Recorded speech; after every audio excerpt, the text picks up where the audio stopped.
ഹരേ കൃഷ്ണ. ഇത്തരത്തില് പുരുഷ സൂക്തം ജപിച്ചുകൊണ്ടുള്ള ദേവന്മാരുടെ പ്രാർത്ഥനയ്ക്കൊന്നും ഒരു ഫലം ഉണ്ടാകുന്നില്ല.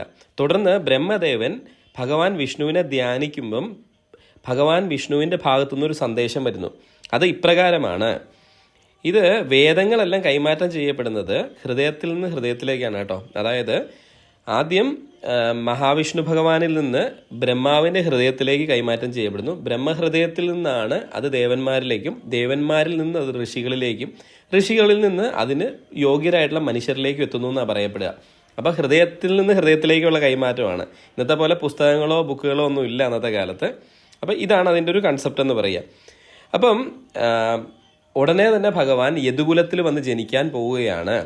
അത്തരത്തിൽ അസുരന്മാരെ എല്ലാം സർവനാശം വരുത്തിയതിന് ശേഷം തിരിച്ച് ഭഗവാൻ വൈകുണ്ഠത്തിലേക്ക് വരും. അപ്പം യദുകുലത്തിൽ ഓരോ ദേവന്മാരും വന്ന് ജനിക്കണം, ഭഗവാന് മുൻപിലായിട്ട് വന്ന് ജനിച്ച് എല്ലാത്തിനും തയ്യാറായിട്ട് നിൽക്കണമെന്നാണ് പറയുക. ഹരേ കൃഷ്ണ.